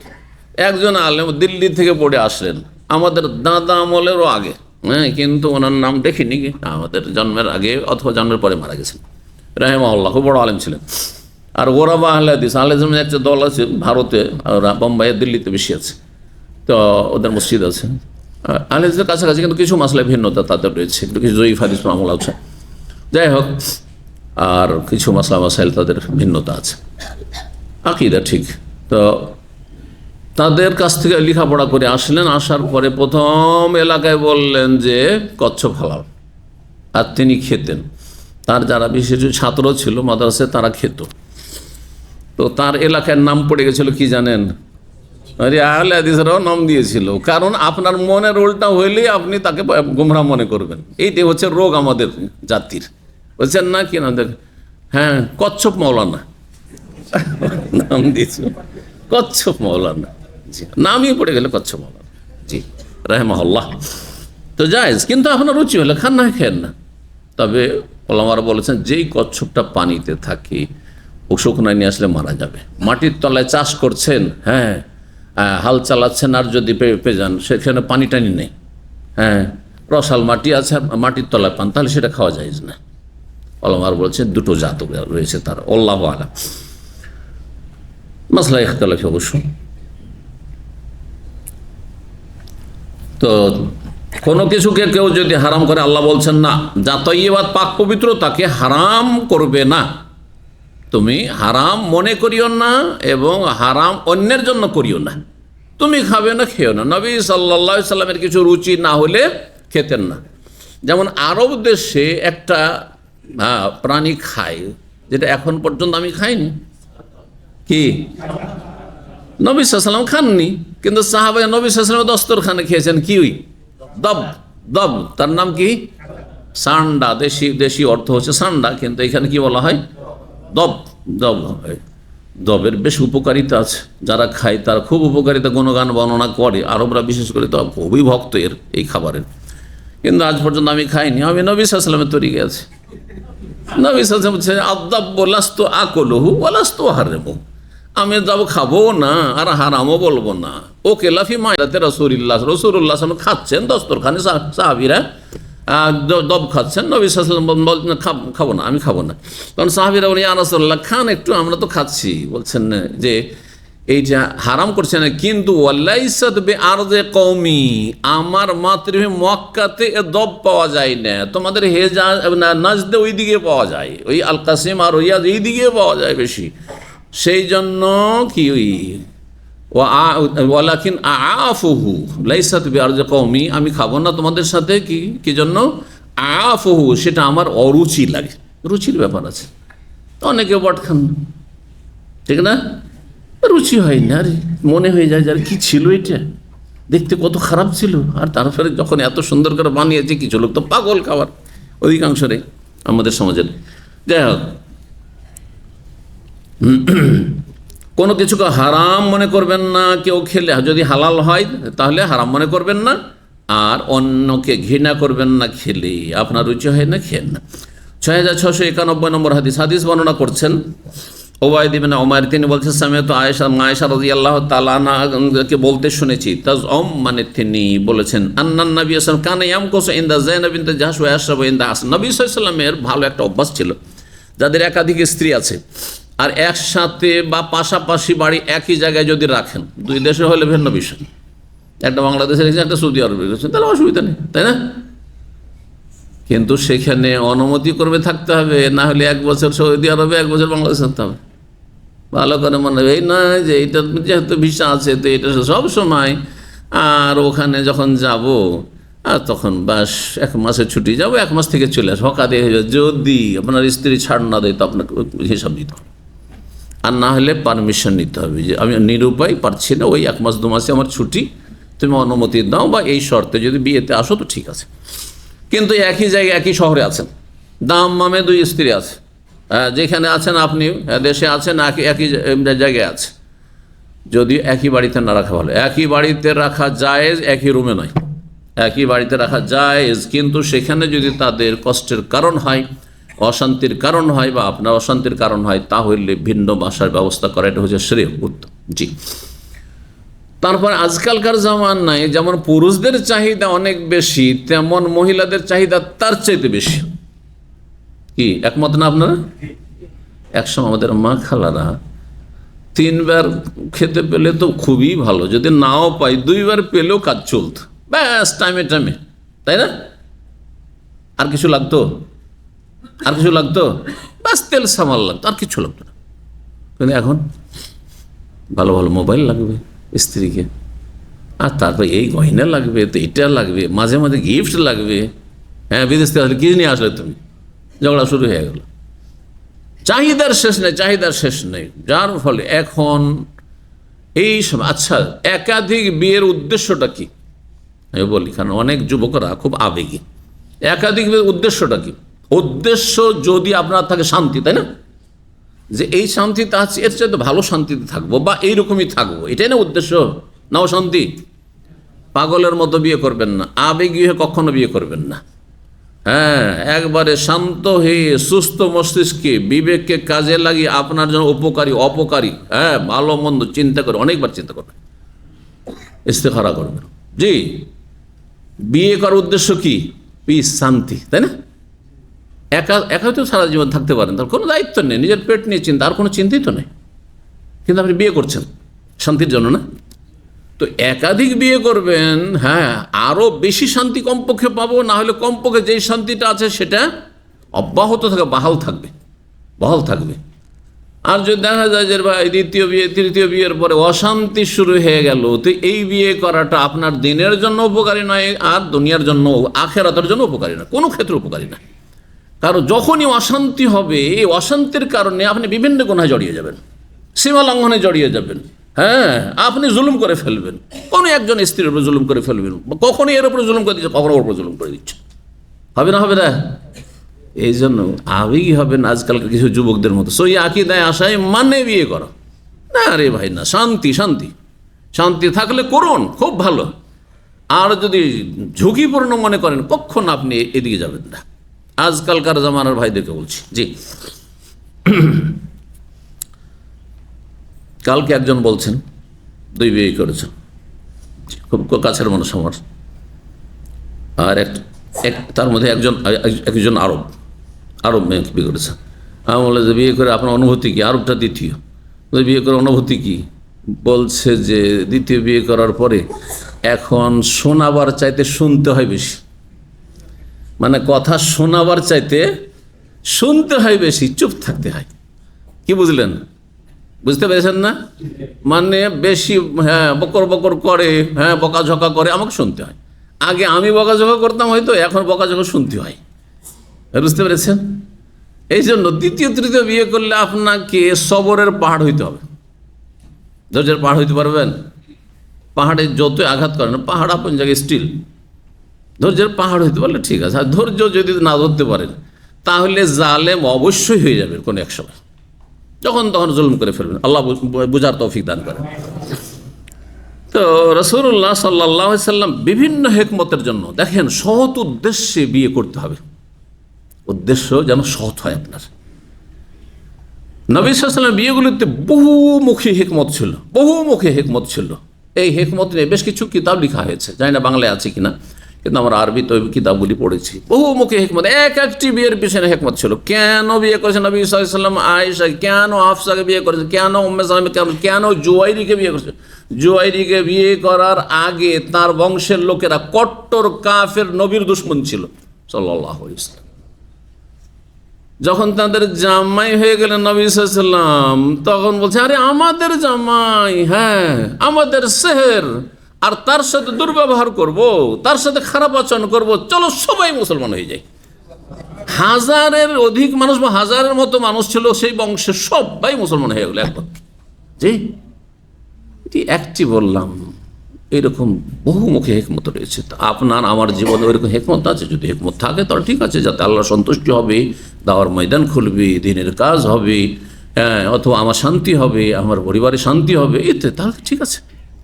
আর না হলে অশান্তি কখনো টেনে নিয়ে আসবেন না। জি, তো নবী সাল্লাল্লাহু আলাইহি সাল্লামের ভালো অভ্যাস ছিল, বলছিলাম, একাধিক স্ত্রী থাকলে পালা নির্ধারণ করতে হবে, ঠিক না? পালা রাতের জন্য, দিনের জন্য পালা নয়। দিনে সব জায়গায় যাওয়া যায়, রাতের জন্য কি পালা নির্ধারণ। রাতটা কাটাতে হবে একজন স্ত্রীর কাছে, একদিনের কাছে, একদিন ওর কাছে, অথবা 2 দিন, যদি 2 দিন করে থাকেন 2 দিনের কাছে হলে 2 দিন ওর কাছে, 7 দিনের কাছে থাকলে 7 দিন ওর কাছে থাকতে হবে, এইভাবে। তবে একদিন করে ভালো, যাতে করে বেশি গ্যাপ না হয়ে যায়। দিনের বেলা নবী সাল্লাল্লাহু আলাইহি সাল্লাম সকালবেলা একবার সবগুলি স্ত্রীর বাড়ি রাউন্ড দিতেন, দেখা করে নিতেন, খোঁজ খবর নিয়ে দিতেন, সুখ দুঃখের ভালো মন্দ খবর নিয়ে নিতেন। আর আসর পরে একটা রাউন্ড দিতেন। যখনই আসর পরে নবী সাল্লাল্লাহু আলাইহি সাল্লাম যেতেন দেখা সাক্ষাৎ করতে সবার বাড়িতে, তখন নবী সাল্লাল্লাহু আলাইহি সাল্লামের কিছু ধর্মীয় এই যে ছিল এখানে যায়েনব বিনতে জাহাসের কথা, যায়েনব বিনতে জাহাস রাদিয়াল্লাহু তাআলা আনহা, তিনি মধু সব সময় সংগ্রহ করে রাখতেন এবং নবী সাল্লাল্লাহু মধু খাওয়াইতেন। আর নবী সাল্লাল্লাহু মধু খুব পছন্দ করতেন। আর মধু খেতে গিয়ে শুধু কথাবার্তা বলার চাইতে মধু খেতেও সময় লাগতো, তো ওনার বাড়িতে গিয়ে একটু দেরি হয়ে যেত। তখন আয়েশা রাদিয়াল্লাহু, হাফসা রাদিয়াল্লাহু তাআলা আনহা যুক্তি করলেন যে শুধু এর যায়েনবের বাড়িতে গেলে কেন এত লেট হয়, আমাদের বাড়িতে তো লেট করে না। তো আমরা একটা কৌশল করি যাতে করে এই লেটটা না হয়। তো নবী সাল্লাল্লাহু আলাইহি সাল্লাম যখন মধু খেতে গিয়ে দেরি করেন, তো যখনই আসবেন, মধু তৈরি হয় কি থেকে? কি থেকে তৈরি হয়? ফুল থেকে তৈরি হয়, বিভিন্ন ফুল থেকে। কিছু ফুলের গন্ধ তো ভালো আছে, ঘ্রাণ ভালো, কিছু ফুলের কিছু গন্ধ আছে। তো মাগাফির ধরনের এক গাছ ছিল, যেই গাছের কি হইতো, গন্ধ, ওতে গন্ধ হইতো একটা। ওখান থেকে যদি, ওই ফুল থেকে যদি চুষে থাকে সেই মৌমাছি, তাহলে সে গন্ধ হইতো। তো নবী সাল্লাল্লাহু আলাইহি ওয়াসাল্লাম যখনই এসছেন যুক্তি করেছেন যে আমিও বলবো যে মাগাফির খেয়েছেন, আপনার মুখ দিয়ে গন্ধ আসে, আর তুমিও বলবে। হাফসা রাদিয়াল্লাহু তাআলা, হাফসা সোজা সিধা মানুষ ছিলেন, ওমরের মেয়ে, যেভাবে আয়েশা রাদিয়াল্লাহু বুঝেতেন উনি ওইভাবে বুঝে নিতেন। ঠিক আছে, তুমি যখন বলছো ওইটাই বলবো। নবী সাল্লাল্লাহু আলাইহি সাল্লাম যখন শুনলেন যে মুখ দিয়ে যখন গন্ধই আসছে মধু খেয়ে, তাহলে খাবো না। মধু খেয়ে তখন কি বললেন, তাহলে আমি হারাম করে দিলাম, আজকে থেকে মধু হারাম করে দিলাম, কারণ মধুর কারণে তাহলে এটা হচ্ছে। বুঝছেন না? এটা ঘটনা বলি। মেথি শাক কে কে খান? মেথি শাক বুঝেন? মেথি শাক হাত একটু বড় করে উঠান তাহলে বুঝবো। লুকাচ্ছেন কেন? মেথি শাক হালাল না? হালাল। আচ্ছা, মেথি শাকে ভালো ফায়দা আছে, আমাকে খুবই ভালো লাগে, একসময় অনেক বেশি খেতাম। কিন্তু একটি ঘটনা ঘটে, এতে একটা নেগেটিভ দিক আছে। কে বলতে পারে? হ্যাঁ, খেলে আপনার ঘাম থেকে, বগল থেকে যে জায়গাগুলি বিশেষ করে ঢাকা থাকে, ভিজে যায়, সেই জায়গাতে গন্ধ বেরোবে, বগল থেকে গন্ধ বেরোবে, শরীর থেকে গন্ধ বেরোবে। 2-3 দিন খান আর তারপরে দেখেন যে আপনার শরীরে গন্ধ শুরু হয়ে যায়, অথচ আপনার হরমোনের সমস্যার কারণে শরীরে গন্ধ না। এটা কীভাবে জানলাম? আমার মেয়েরা আজকে থেকে প্রায় 20 বছর আগে বা তারও আগে মাদ্রাসায় প্রাইমারি স্কুল ক্লাস 1-এ পড়তে গেছে। সেই সময় এটা আমার বাসাতে খুব মেথির শাক হতো, আর তারাও মেথির শাক খেত, তারা জানতো না। একদিন তাদের টিচার, নোটবুক যেটি আছে প্রতিদিন রিপোর্ট লিখে পাঠায় গার্জিয়ানের কাছে, তাতে লিখে পাঠিয়েছে যে আগামী দিনে যেন হুলবা না খায়। মেথিকে কি বলে? হুলবা, আরবিতে বলে হুলবা না খায়। তো আমি তোমার কেন হুলবা খেতে নিষেধ করলো কেন? তখন ক্লাস 1-এর মেয়েরা বলছে যে আব্বু মেথিতে নাকি গন্ধ হয়, হুলবা এতে গন্ধ হয়, এই জন্য খেতে নিষেধ করেছে। আর আমাদের গন্ধ টিচার পেয়ে গেছে, তার টিচারের নাক কত খাড়া, কথা বুঝতে পারি? নাক খুব তেজের। জি, আমরা নাক খাড়া বলি, নাক তেজ হইলে গন্ধ পেয়ে গেছে। তারপর থেকে একেবারে বন্ধ করে দিলাম। মাঝে মধ্যে যেহেতু খুব ভালো লাগতো, আমরা খেলে ব্যাস আমরা খেতাম, আর ছেলেমেয়েরা কেউ খেত না, আর খায়ও না, এখনও খাই না। মাঝে মধ্যে বছরে 1-2 বার ওরা হয়তো একটু যদি বলা হয় তো খাবে, যাতে গন্ধ না হয়। বুঝতে পেরেছেন? আর আমি অনেক কমিয়ে দিয়েছি গন্ধের কারণে। জি। তো নবী সাল্লাল্লাহু আলাইহি সাল্লামের ঘটনা ঠিক ওইরকমই ছিল, গন্ধের বিষয়টি ছিল। বলছেন যে নবী সাল্লাল্লাহু আলাইহি সাল্লাম কি করতেন? কানা ইয়ামকুসু ইনদা যায়নাব বিনতে জাহশ, যায়নাব বিনতে জাহশের কাছে অবস্থান করতেন। ওয়াশরাবু ইনদাহা আসরা, তার কাছে গিয়ে আসর পরে মধু পান করতেন। ফাতাওয়াসাইতু আনা ওয়া হাফসা, মা আয়েশা বলছেন আমি এবং হাফসা যুক্তি করলাম কি আন্না আইয়াতানা দাখালা আলাইহান নবী সাল্লাল্লাহু, আমাদের যে কারো কাছে দুইজনের মধ্যে নবী সাল্লাল্লাহু আলাইহি সাল্লাম প্রবেশ করবেন আমাদের কাছে, ফালতাকুল, তুমিও বলবে আর আমিও বলবো কি ইন্নি আজাদু মিনকা রিহা মাগাফির, এই মাগাফিরের দুর্গন্ধ পাচ্ছি আপনার মুখ থেকে। আকালতা মাগাফির, আপনি কি ওই মাগাফির গাছের আঠা খেয়েছেন নাকি? কিছু কিছু গাছের আঠা, জি, না ওই চিংগামের মতো। আমরা ছোটোকালে গাছের আঠাকে চিংগাম বানাইতাম, এখন পয়সা দিয়ে চিংগাম খাচ্ছেন। কিছু কিছু গাছের আঠা আমাদের দেশে খাওয়া হয়, জি, খাওয়া হইতো একসময়। ফাদাখালা আলা ইহদাহুমা, তাদের দুইজন একজনের কাছে নবী সাল্লাল্লাহু প্রবেশ করলেন। ফাকালা যালিকা লাহু, তখন তিনিও বললেন। দুইজনই বলছেন। হাফসার বাড়িতে গেল একই কথা যে আপনি মাগাফির খেয়েছেন নাকি, মুখ দিয়ে কেন গন্ধ আসছে আপনার? আয়েশাও তাই বলছেন। ফাকালা, নবী সাল্লাল্লাহু আলাইহি ওয়াসাল্লাম বললেন আমি তো মাগাফির খাইনি, কিন্তু বাল শারিব তো আসলাম, আমি মধু পান করেছি ইনদা যায়নাব বিনতে জাহশের কাছে, তবে ওয়ালান আউদা লাহু, আর জীবনে কখনো এই মধু খাবো না। অন্য রিওয়ায়াতে রয়েছে আমি মধু আমার উপরে কি করে নিলাম? হারাম করে নিলাম। ফানাজালাতে, আয়াত নাযিল হয়ে গেল, ইয়া আইয়ুহান নবী লিমা তুহাররিমু মা আহাল্লাল্লাহু লাকা, যা আল্লাহ আপনার জন্য হালাল করেছেন আপনি হারাম কেন করবেন? স্ত্রীর কথা শুনে, কেন হারাম করবেন? আপনি হারাম করবেন না।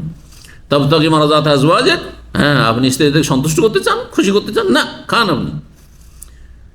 তারপরে আল্লাহ বলছেন ইন তাতুবা ইলাল্লাহি ফাকাদ সাগাত কুলুবুকুমা, আল্লাহ সম্বোধন করছেন আয়েশা এবং হাফসা রাদিয়াল্লাহু তাআলা আনহাকে যে তোমরা ভুল কাজ করেছো, নবী সাল্লাল্লাহু আলাইহি ওয়াসাল্লামকে আমার নিয়ামত থেকে তোমরা বঞ্চিত করেছো, বিভ্রান্ত করেছো, ভুল বুঝিয়েছো। তোমরা যদি উভয়ে তওবা করো আল্লাহর কাছে, তাহলে তোমাদের জন্য কল্যাণকর, যেহেতু ফাকাদ সাগাত কুলুবুকুমা, এই ভুল করার কারণে তোমাদের অন্তর বক্র হয়ে গেছে। মানুষ যখন পাপ করে তখন অন্তর সোজা থাকলে কখনো পাপ করতে পারে না, বোঝা গেছে না? অন্তর নিয়ত যদি সোজা থাকে তাহলে কখনো পাপ হবে না। নিয়ত সোজা মানে জান্নাতের দিকে, আপনার কেন্দ্র বস্তু, লক্ষ্য বস্তু হচ্ছে জান্নাত, তাহলে কখনো আপনার দ্বারা পাপ হবে না। কারণ পাপ তো তুমি জাহান্নামে নিয়ে চলে যাবে, জান্নাতের রাস্তা হারিয়ে ফেলবেন আপনি, গোমরাহ হয়ে যাবেন আপনি। গোমরাহ মানে রাস্তা হারিয়ে ফেলা। তো আয়েশা এবং হাফসাকে সম্বোধন করে আল্লাহ বলেন, ওয়াইজ আসাররা নবী আলা বাদ আজওয়াজি হাদিসা ফালাম্মা নাব্বাত বিহি, ওই আয়াত এখানে নিয়েছেন সূরা তাহরিমের আয়াত নম্বর 3। আর বিস্তারিত তাফসীরের সময় নাই, সেজন্য নবী সাল্লাল্লাহু আলাইহি সাল্লাম গোপনে তাদেরকে বলেছিলেন যে তোমরা জেনে রাখো যে আমি আর এইটা খাবো না, এই যে জাইনার বাড়িতে আমি খেতাম, আমরা খাবো না। বল শরীফ তো আসলাম, আসলে আমি মধু পান করেছিলাম। জি, অন্য রিওয়ায়াতে রয়েছে আর একটি সনদে, ওয়ালান আউদ আলাহু ওয়াকাদ হালাফতু, আমি কখনো আর এই মধু খাবো না যখন গন্ধ আসছে মুখ থেকে, আর আমি আজকে হলফ করে নিলাম, মানে শপথ করে নিলাম।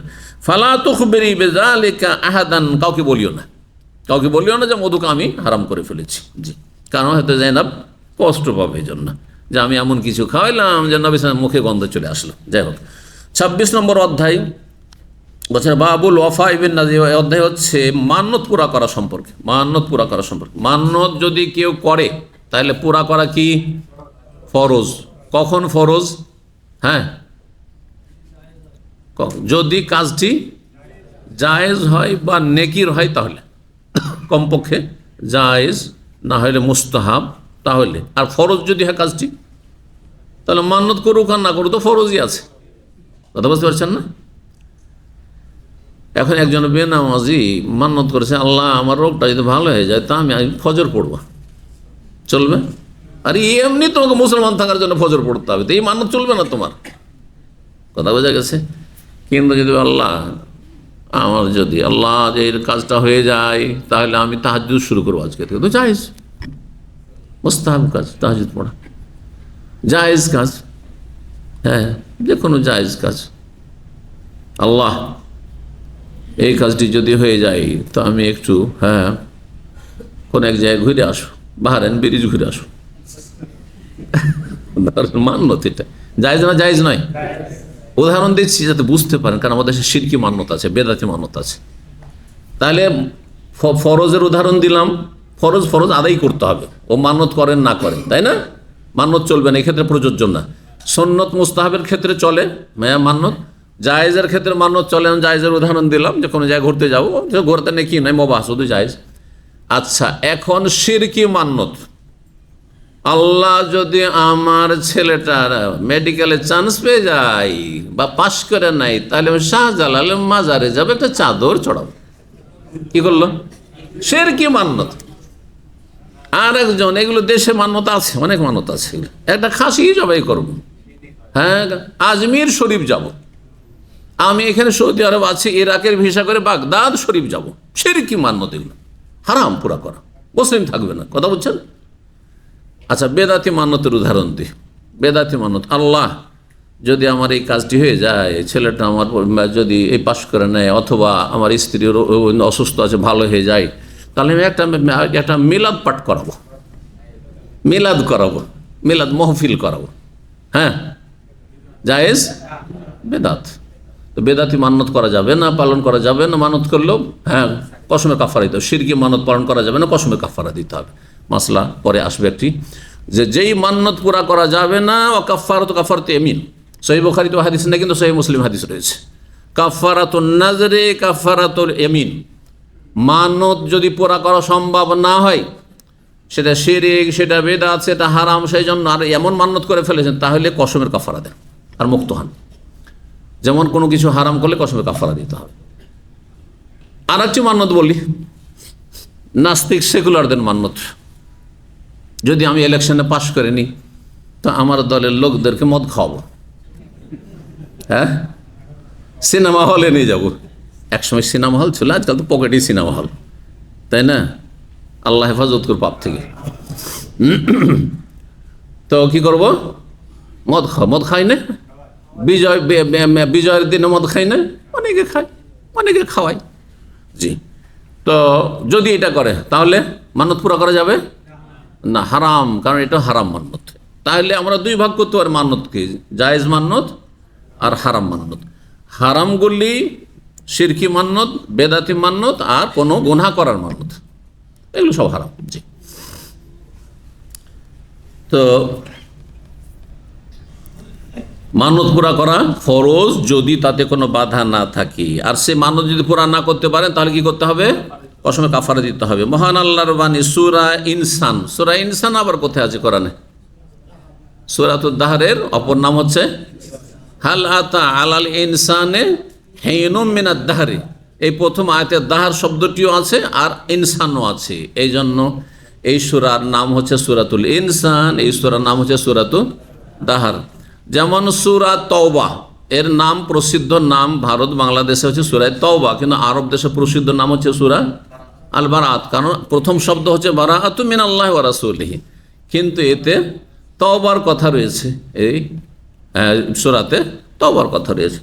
এই জন্য 6692 নম্বর হাদিস বর্ণনা করছেন ইবনে ওমর রাদিয়াল্লাহু তাআলা আনহু, তিনি বলেন আওয়ালাম ইউনহাউ আনিন নাযরি। আব্দুল্লাহ বিন ওমর তার মত ছিল যে মান্নত নিষিদ্ধ, মান্নত করা নিষিদ্ধ, কারণ মান্যতে কোনো ফায়দা নেই, আসলে মান্যতে কোনো লাভ নেই। বাংলা ভাষীরা আমাদের মানত করে, কিন্তু মানত করে অজ্ঞতার কারণে। মানতে কোনো লাভ, 1 পয়সা লাভ নেই। লাভ আছে কিসে? সাদাকা করলে।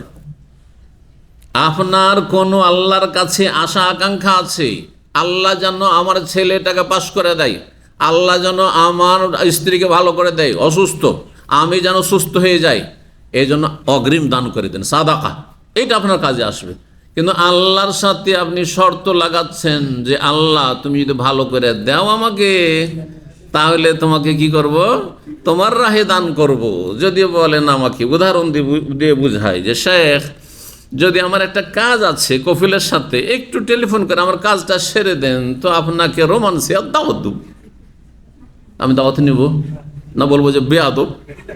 বলবো না যে কন্ডিশন লাগিয়ে দাওয়াত? কথা বলছেন না? এই জন্য মানতে এখানে একটা বেয়াদবি আছে আল্লাহর সাথে। যদি এইটা হয় তাহলে এটা করব, এইরকম মান্যত। যদি আরবদের কাছে বা ফোকাহাদের কাছে 2 রকম মান্যত আছে, একটা শর্ত লাগিয়ে যে আল্লাহ এটা হইলে করব, আর একটা হচ্ছে লিল্লাহি আলাইয়া, আল্লাহর জন্য আমার ওপর এটা নিজে ফরজ করে নিলাম, আবশ্যক করে নিলাম যে এই কাজটি আমি করব। সেখানে কোনো শর্ত নাই, 2 রকমের মানত হইতে পারে। এটা অবগতির জন্য বললাম আপনাদের। তো সালাফগণ অনেকে মানত নিষেধ করতেন, কারণ মানতের নিষেধের হাদিস রয়েছে, কারণ মানত কোনো ফায়দা নেই সেজন্য। কিন্তু শরীয়তের বিধান হচ্ছে মানত জায়েজ, কিন্তু পছন্দনীয় কাজ না।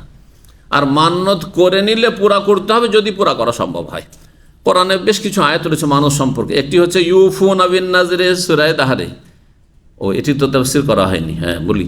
ইউফুনা বিন নাযরি, আল্লাহ প্রশংসা করছেন জান্নাতীদের, যারা জান্নাতি, যারা ভালো মানুষ, সলেহীন, তাদের সম্পর্কে আল্লাহ বলছেন তারা কি করে? মানত পুরা করে থাকে। মানত করলে মানত পুরা করে, নষ্ট করে না, তারা মানত ভঙ্গ করে না। আর আরেক আয়াত রয়েছে ওয়াল ইউফু নজুরাহুম, সূরা হজে রয়েছে, তারা যেন, মুসলিমরা যেন, মুমিনরা তাদের মানতগুলি পুরা করে। জি, কিন্তু নবী সাল্লাল্লাহু আলাইহি ওয়াসাল্লাম কিছু হাদিসে বলছেন যে লা তানজিরু, তোমরা মানত করিও না, কারণ মানত কোনো ফায়দা নেই, এই জন্য নিষেধ করেছেন।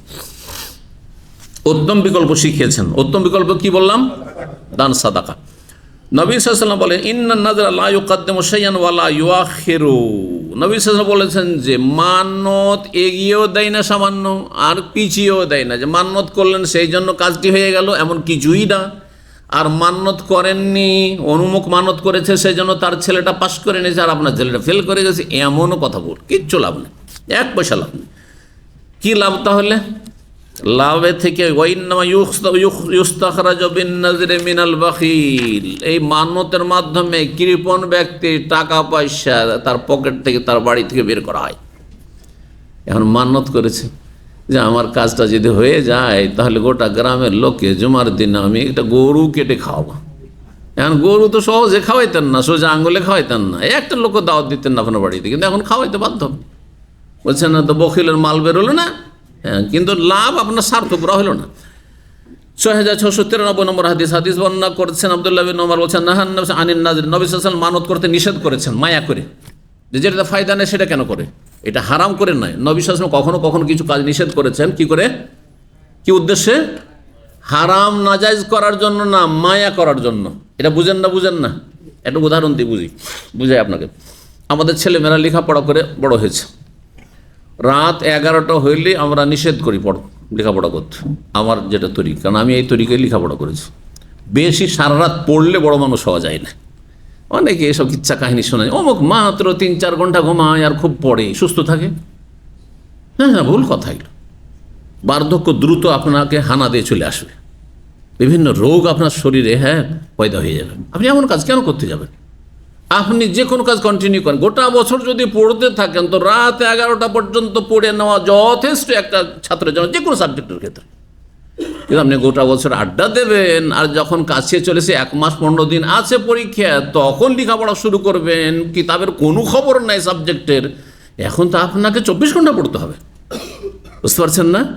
আমরা মদিনার সাথী সঙ্গীদের সাথে থেকেছি, কিন্তু রুমমেটরা থাক তাদের সাথে আমি ইত্তেফাক করে নিতাম ভাগে, কারণ জানি যে কিছু রুমমেট আজও সারা রাত পড়তে চাইবে, বা পরীক্ষার সময় রাত 2টা-3টা পর্যন্ত পড়তে চাইবে। আমি না ভাই, একটা সার্কুলার আছে, সেটা হচ্ছে রাতে 11টায় লাইট বন্ধ হয়ে যাবে। এখন তারপরে তুমি পড়বে, মসজিদ আছে, গ্যালারি আছে, আর বিভিন্ন জায়গা আছে, চলে যাও সেখানে গিয়ে পড়ো। কিন্তু এতে রুমে লাইট চলবে না, এতে সবাই সহমত বা সহমত খালাস। যেমনই 11টা বাজতো 5-10 মিনিট টাইম দিতাম, আর তারপর দিতাম বন্ধ করে। একদিন বন্ধ করেছি, আর আমার এক সাথী, সৌদি সাথী, খুবই ব্রেনি, কিন্তু গোটা বছর পড়বে না, গোটা বছর ঘুমাবে, ঘুরবে, এই করবে, তারপরে সারা রাত পড়বে। রুমমেট জাজাহুল্লাহ খুব ভালো মানুষ, পরেজগার মানুষ, কিন্তু স্বাভাবিক ও কিতাব খুলে আছে, আর তারপরে দিয়েছি বন্ধ করে। তখন আমাকে বলছে হাদাক আল্লাহ আল্লাহ ইয়াহদিক। আমিন। রেগে যাবো নাকি ওদের মতো? কি বললাম? আল্লাহ হেদায়েত করুন, দুয়া নামার জন্য এহদিনাস সিরাতাল মুস্তাকিম পড়েছি, প্রতি রাকাতের নামাজে পড়েছি, তো কেউ আল্লাহ ইয়াহদিক বললে কি বলবো? তাহলে সে রাখবেন না, কথা বুঝছেন না? আল্লাহ ইহাদিক যদি কেউ বলে দেয়, বলছে আমিন, বলছে হ্যাঁ খুশি। কিন্তু যদি বলেন আল্লাহ ইহাদিক কেউ বলেছে কোনো আরবি, আর আপনি বলেন আল্লাহ ইহাদিক, আল্লাহ তোমাকে হেদায়েত করুক, মারামারি শুরু হয়ে যাবে, তখনই শুরু হয়ে যাবে। কিন্তু সাবধান, আরব দেশে থাকছেন, বুঝছেন না? কারণ আল্লাহ ইহাদিক দুয়া আমাদের কাছে, কিন্তু ওদের ট্রেডিশনে সেটি হচ্ছে গাল, যে তুমি পথভ্রষ্ট। আল্লাহ ইহাদিক মানে তোমাকে হেদায়েতের প্রয়োজন আছে, তুমি পথভ্রষ্ট। অন্য ভুল বুঝছে, যে ভুল বুঝে তাকে সোজা বুঝাবেন আমিন, আল্লাহ তোমার দোয়া কবুল করুন। আচ্ছা, তারপরে হইলো মনটা খারাপ করে আমি গেলাম, তারপরে বাইরে গিয়ে একটু ফ্রেশে উজু করে হয়তো এসে ঘুম দিব। তো এসে যদি আমাদের বাঙালিদের মধ্যে হইতো এরকম রুমমেটের সাথে, তাহলে মনে হয় কতদিন যে কথা বন্ধ রাখতেন, তাই না? আরবদের একটা ভালো গুণ আছে, শুনে রাখেন। এই ভালোগুলি আমি সব জায়গা থেকে নিতে বলি। আমাদের ভালো কিছু আছে, কিন্তু খারাপ আছে অনেক। তো এসে আমি চিন্তা করছি যে ও তো একটু রেগে গেছে, যে ওর কিতাব খুলে আছে, আর দিলাম লাইট বন্ধ করে। তো এসে বলছে সাথে আসসালামু আলাইকুম রহমতুল্লাহ, দিলাম সালাম একটা জোরে, সাথে সাথে বলছে ওয়ালাইকুম আসসালাম রহমতুল্লাহ। আমারও দিল খোলা আসা, তারও দিল খোলা আসা, অন্তর মিলে গেল, আলহামদুলিল্লাহ, ঝামেলা সে। সকালবেলা কোনো কিছুই নেই, কথা বলছেন না? এই জন্য কারো সাথে যদি ভুল বুঝাবুঝি হয়, সালাম দেন আপনি। ওই খাইরুহুম আল্লাযী ইয়াবদাউ বিস-সালাম, সালামে সমস্ত রাগ আক্রোশ ঠান্ডা করে দেবে। জি, কথা লম্বা না করে এই হাদিসটি শেষ করি। একটি হাদিস আর রয়েছে। তো নবী সাল্লাল্লাহু আলাইহি ওয়াসাল্লাম মানত করতে নিষেধ করেছেন মায়া করে। বলছিলাম যে মায়া করে ছেলে মেয়েদেরকে বকাঝকা করি না, পড়া চলবে না, এক্ষুনি সব ঘুমাও, লাইট বন্ধ করো, বলছে না? এটা কি হারাম? সেই জন্য ও তো বেশি করে লেখাপড়া করতে চায় পরীক্ষার জন্য, কিন্তু আমি কি জন্য নিষেধ করছি? মায়া করে নিষেধ করছি। ওই রকমই শরীয়তে হাদিসে বেশ কিছু বিষয় রয়েছে নবী নিষেধ করেছেন, কিন্তু সেই নিষেধাজ্ঞাটি মায়া মমতার উদ্দেশ্যে করেছেন, হারাম করার উদ্দেশ্যে না, জায়েজ করার উদ্দেশ্যে করেননি। জি, যেটি বললাম আমর শাফাকা বা নাহি ও শাফাকা। জি, মায়া মমতার আদেশ নিষেধ। ইন্নাহু লা ইয়ারুদ্দু শাইআন, আর বলেছেন এতে কোনো কিছু খণ্ডন, তকদিরের কিছুই খণ্ডন হবে না। ওয়ালাকিন ইউস্তাখরাজু মিনাল বাখিল, কৃপণের ধন সম্পদ কিছু বের করা হবে। 6694 নম্বর হাদিস, আবু হুরায়রা বলছেন নবী সাল্লাল্লাহু আলাইহি ওয়াসাল্লাম বলেছেন লা ইয়াতি ইবনা আদম আন-নাযরু বিশাইইন, মানত আদম সন্তানের কাছে কিছুই নিয়ে এসে দিতে পারে না। লাম আকুন কাদ্দারতুহু, আল্লাহ বলেছেন হাদিসে কুদসি, যেটি আমি, এখানে রয়েছে কাল আল্লাহ উজ্জ্ব রয়েছে, মহান আল্লাহ বলেন আদম সন্তানের কাছে মান্নত কিছুই নিয়ে এসে দিতে পারেন না। লাম আকুন কাদ্দারতু, যেটিকে আমি তার তকদিরে নির্ধারণ করিনি। ওয়ালাকিন ইউলকিহিন নাজরু ইলাল কাদরি, তবে ইলাল কাদারে, তবে মান্যত তাকে তকদিরের দিকে সোপর্দ করে দেয়, তকদিরের দিকে ন্যস্ত করে দেয়। মানে তকদির যেটা আছে ওটা হবে, ওর তোমার মান্যতে কিছু হবে না। কাদ কুদ্দির আল্লাহ, যেই তকদির তার জন্য নির্ধারিত করা হয়েছে। ফায়াস্তাখরিজুল্লাহ বিহি মিনাল বাখিল, আল্লাহ রাব্বুল আলামিন এর মাধ্যমে কৃপণ থেকে কিছু ধন সম্পদ বের করে নেন। ফা ইউতিয়ানি আলাইহি মা লাম ইয়াকুন ইউতিনি আলাইহি মিন ক্বাবলু, আল্লাহ বলছেন যে এমন কিছু এই মান্যতের মাধ্যমে সে আমাকে দেয়, মানে আমার রাস্তাতে দেয়, যা এর পূর্বে কোনোদিন দিত না। মান্যত না করলে জীবনে কাউকে খাওয়াইতো না, কিন্তু মান্যত করার কারণে গোটা গ্রাম, মসজিদে, জুমা মসজিদে সমস্ত লোককে খাওয়াচ্ছে। এখানে আজকের আলোচনা শেষ করছি। জাযাকুমুল্লাহ খাইর, আপনাদের ধৈর্য ধারণের জন্য। আল্লাহ আপনাদের রুজিতে বরকত দান করেন, শরীর স্বাস্থ্যে বরকত দান করেন, আল্লাহ সুস্থ রাখেন, আল্লাহ দিন দুনিয়ার সার্বিক কল্যাণ দান করেন, আল্লাহ রাব্বুল আলামিন আপনাদের ভালো করেন, আপনাদের পরিবারের ভালো করেন। রব্বানা আতিনা ফিদ দুনিয়া হাসানা ওয়া ফিল আখিরাতি হাসানা ওয়া কিনা আযাবান্নার। সুবহানা রাব্বিকা রাব্বিল ইজ্জাতি আম্মা ইয়াসিফুন ওয়া সালামুন আলাল মুরসালিন ওয়াল হামদুলিল্লাহি রাব্বিল আলামিন।